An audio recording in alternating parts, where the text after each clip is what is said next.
Hello everyone, welcome back to new video. কেমন আছো সকলে? আশা করবো সকলে ভালোই আছো। তো আজকে আমি তোমাদের সাথে শেয়ার করতে চলেছি একদম সিম্পল একটা মেকআপের লুক, যেটা বলতে পারো বিগিনার্সের জন্য। মেকআপ লুক বললে ঠিক ভুল হবে, একটা বেস মেকআপ কী করে একটা ফ্ললেস বেস মেকআপ তৈরি করা যায় খুব কম প্রোডাক্ট দিয়ে।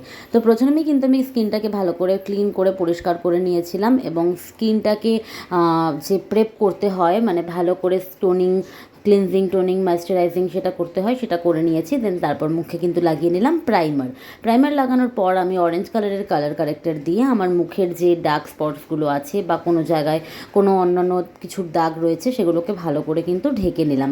এবং এটাকে ঢেকে নেওয়ার পরে এর ওপরে আমি দিয়ে দেবো হচ্ছে কনসিলারটাকে দেওয়ার পরে সেইগুলোও কিন্তু ভালো করে আমি ব্লেন্ড করব। আর দেবো কিন্তু কনসিলারটা সেই জায়গায় যেখানে কিন্তু আমি দিয়েছিলাম হচ্ছে অরেঞ্জ কালার কারেক্টার, না হলে কিন্তু ওই কালার কারেক্টারটা ভালো করে ব্লেন্ড হবে না।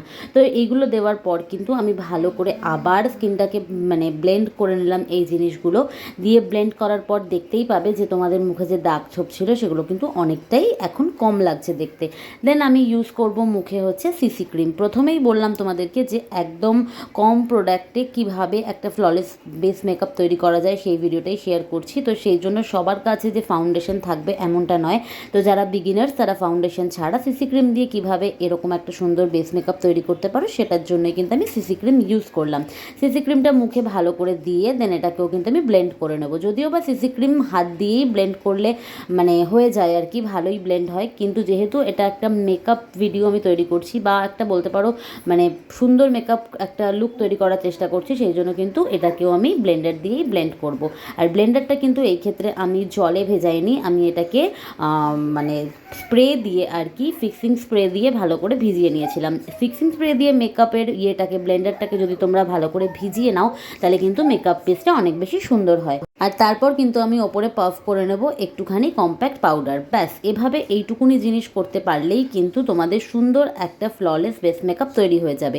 তো যারা মেকআপটা সেইভাবে করতে পারো না, আমার মতন দেখে দেখে শেখো, তাদের জন্য কিন্তু আমার মনে হয় এই ভিডিওটা অনেকটা বেনিফিশিয়াল হবে। তো তোমরাই বলো যে এখন আমার মুখে আগের মতন দাগ লাগছে কিনা দেখতে, যেরকম প্রথমে লাগছিল। আর এই ভিডিওটা কেমন লাগলো, তোমাদের কোনো কাজে লাগলো কিনা কমেন্টে জানিও। টাটা।